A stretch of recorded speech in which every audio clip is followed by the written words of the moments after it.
Field marshal سے منسوب باتوں پر بھارتی وزارت خارجہ کا بیان مسترد۔ ترجمان دفتر خارجہ کے مطابق بھارتی وزارت خارجہ کے حقائق بس کرنے کا رویہ پرانا ہے۔ بھارت ہمیشہ بیانات کو سیاق و سباق سے ہٹا کر پیش کرتا ہے۔ بھارت کا مبینہ ایٹمی بلیک میلنگ کا بیانیہ ایک گمراہ کن اور خود ساختہ دعویٰ ہے۔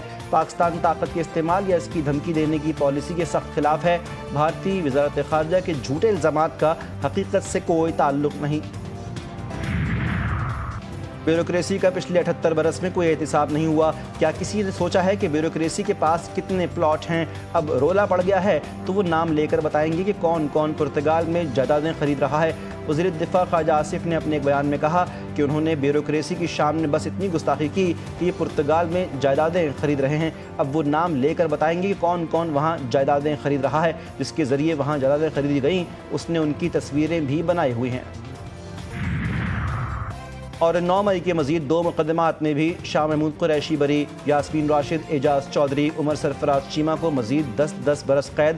لاہور ATC نے بیکری چوک پر گاڑیاں جلانے اور تھانہ شادمان کو آگ لگانے کے مقدمات کا محفوظ فیصلہ سنایا۔ عالیہ حمزہ اور صنم جاوید کو 5 برس قید کی سزا۔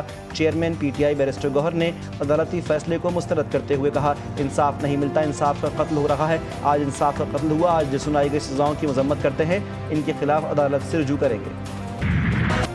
جنگ بھارت نے شروع کی، مکمل پاکستان نے کی۔ افواج پاکستان نے جس انداز سے دشمن کو جواب دیا وہ تاریخی ہے۔ عبرتناک شکست کے بعد بھارت نے بزدلانہ سوچ کے ساتھ پاکستان کے پانی پر حملہ کیا۔ عوام میں اتنی طاقت ہے کہ ہم 6 کے 6 دریا واپس حاصل کر سکتے ہیں۔ جنگ چھیڑی ہے تو مودی کو بتا دیں گے ہم جھکنے والے نہیں ہیں۔ بلاول بھٹو کی گھن گرج، کہا پاکستان نے کامیاب سفارتکاری کے ذریعے بھارت کے جھوٹے بیانیے کو دنیا بھر میں بے نقاب کر دیا۔ بھارت سفارتی آداب بھول گیا، نئی دہلی میں پاکستانی سفارتکاروں کو ہراساں کرنے لگا۔ پاکستانی سفارتکاروں کی مسلسل نگرانی، ذرائع کے مطابق سفارتکاروں کے گھر کی گیس اور انٹرنیٹ کی سہولتیں روکی جانے لگیں۔ پاکستانی سفارتکار جن گھروں میں رہ رہے ہیں ان گھروں کو خالی کرنے کے لیے کہا جاتا ہے۔ 4 سے 5 پاکستانی سفارتکاروں کو اب تک گھر چھوڑنے کے لیے کہا گیا ہے۔ مودی سرکار بوکھلا گئی، ہر حد پار کر گئی، اپوزیشن کی آواز دبانے کی کوشش۔ نئی دہلی میں اپوزیشن کے احتجاج کے دوران قائد حزب اختلاف راہل گاندھی، پرینکا گاندھی، سنجے راوت اور دیگر کانگریس رہنما گرفتار، کچھ دیر بعد چھوڑ دیا گیا۔ پولیس کی دھکم پیل کے دوران متعدد اراکین پارلیمنٹ بھی بے ہوش ہوئے۔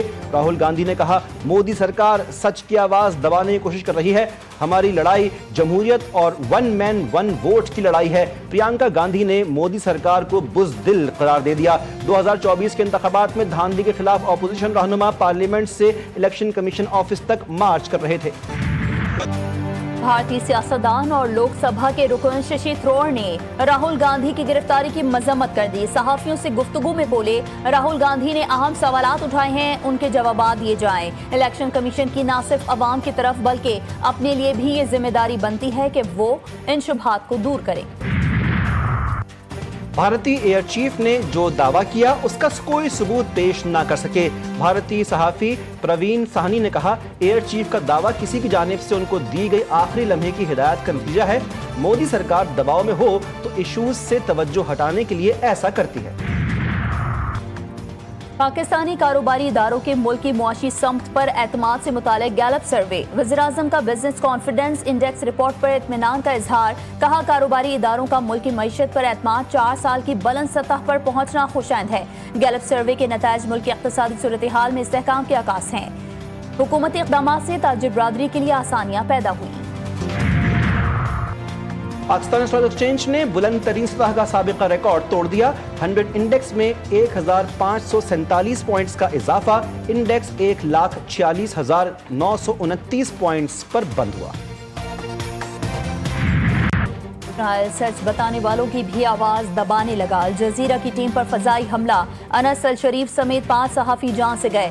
سیہونی فوج نے الشفا اسپتال کے باہر صحافیوں کے خیمے کو نشانہ بنایا۔ اسرائیلی فوج کا حملے کا اعتراف، 28 سالہ انس الشریف نے کیمرامین کی حیثیت سے کئی جنگیں کور کی، حالیہ جنگ میں رپورٹنگ کی ذمہ داریاں سنبھالی۔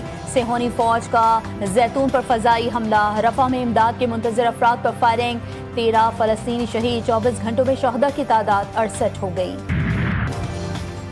انس الشریف کی شہادت کے بعد بیٹی شام کا ویڈیو پیغام سامنے آ گیا۔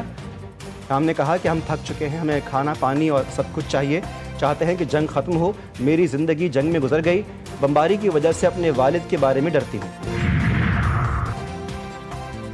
ملک کی ترقی اور خوشحالی کے لیے ہمیشہ مشکل فیصلے کیے، شہباز شریف اور مریم نواز دن رات عوام کی خدمت کر رہے ہیں۔ مسلم لیگ نون کے اجلاس میں نواز شریف کی گفتگو، وزیراعظم شہباز شریف، اسحاق ڈار، وزیر اعلیٰ پنجاب مریم نواز شریف اور دیگر رہنما شریک۔ نون لیگ کے اعلیٰ سطح اجلاس میں ضمنی انتخابات پر تبادلہ خیال، ٹکٹ کی تقسیم سے متعلق امور پر تفصیلی گفتگو کی گئی۔